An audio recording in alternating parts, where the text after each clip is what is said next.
अर्थशास्त्र में बाजार की दो चरम दशाओं की बात होती है। एक पूर्ण प्रतियोगी बाजार और दूसरा एकाधिकारी बाजार।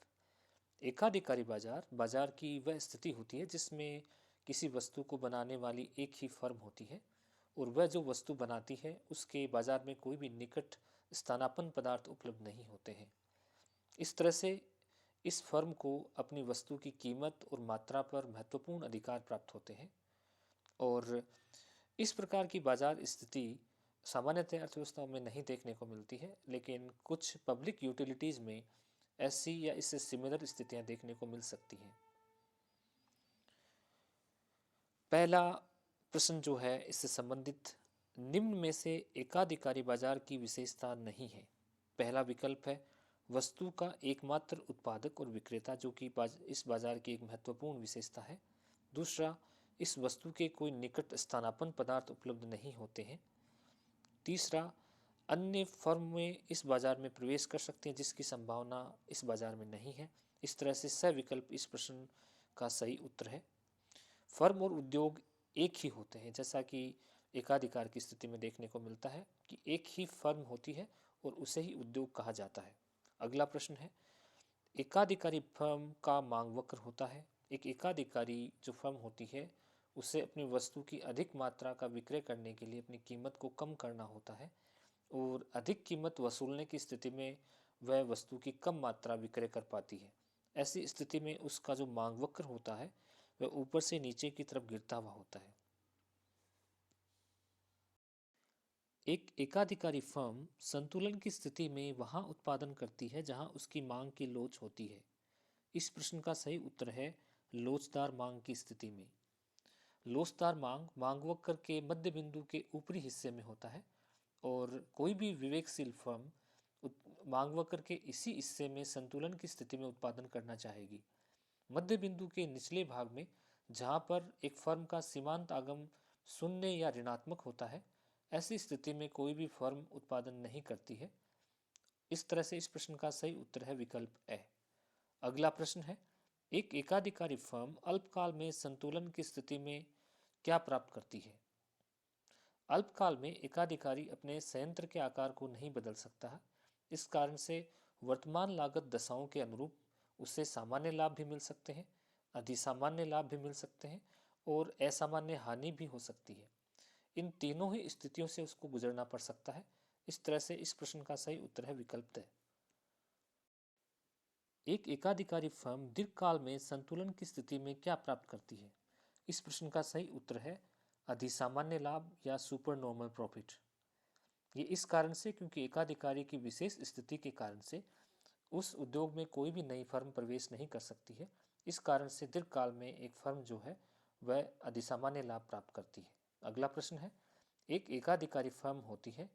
एक एकाधिकारी फर्म एक समय में या तो कीमत तय कर सकती है या मात्रा तय कर सकती है, दोनों को एक साथ कभी भी तय नहीं कर सकती। इस कारण से इस प्रश्न का सही उत्तर है विकल्प से। कौन से बाजार की स्थिति में कीमत विभेद करना संभव होता है। पहला विकल्प है पूर्ण प्रतियोगी बाजार। पूर्ण प्रतियोगी बाजार में चूंकि एक समान वस्तु को उत्पादन करने वाली बहुत बड़ी संख्या में फर्में होती हैं, वहाँ कीमत विभेद करना संभव नहीं होता है। इसी तरह से एकाधिकारात्मक प्रतियोगिता और अल्पाधिकार की स्थिति में वस्तु विभेद पाया जाता है, वहाँ पर भी कीमत विभेद करना संभव नहीं है।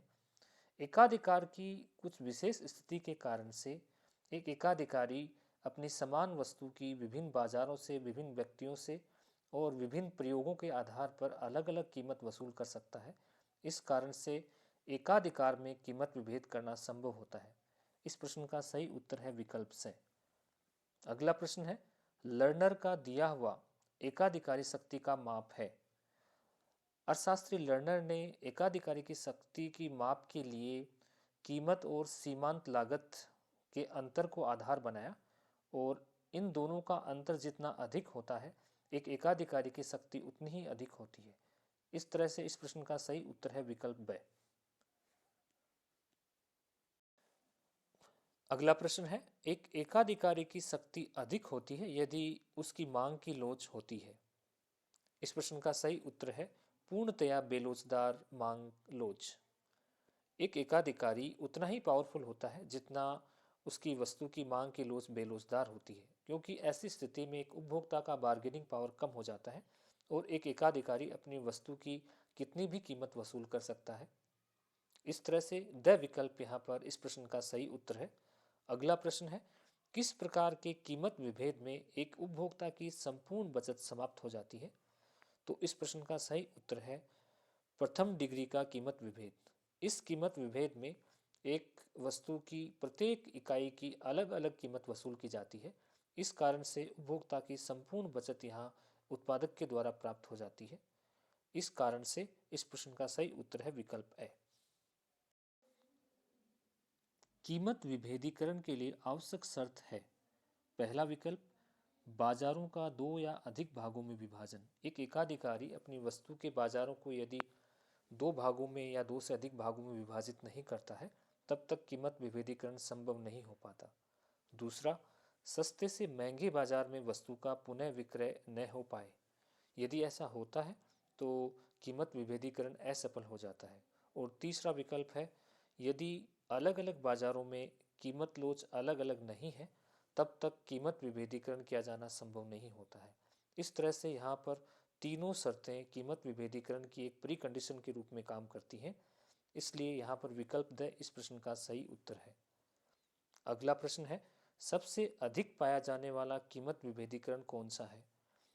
अर्थव्यवस्थाओं में सामान्यतः सबसे अधिक जो कीमत विभेदीकरण पाया जाता है वह तृतीय डिग्री का कीमत विभेदीकरण होता है, जिसके अंतर्गत एक एकाधिकारी अपनी वस्तु के बाजारों को विभाजित कर सकता है और अलग अलग बाजारों से अलग अलग कीमत वसूल करता है। कीमत विभेद करना कब संभव होता है? एक एकाधिकारी के लिए कीमत विभेदीकरण तब संभव होता है जब जिन बाजारों को वह दो अलग अलग भागों में विभाजित करता है, उनमें वस्तु की मांग की लोच भिन्न भिन्न होती है। इस तरह से इस प्रश्न का सही उत्तर है विकल्प है। अगला प्रश्न है, द्विपक्षीय एकाधिकार का क्या अर्थ होता है? द्विपक्षीय एकाधिकार में किसी वस्तु को बनाने वाला एक ही विक्रेता होता है और उस वस्तु को खरीदने वाला एक ही क्रेता होता है। इस तरह से ब विकल्प यहाँ पर इस प्रश्न का सही उत्तर है।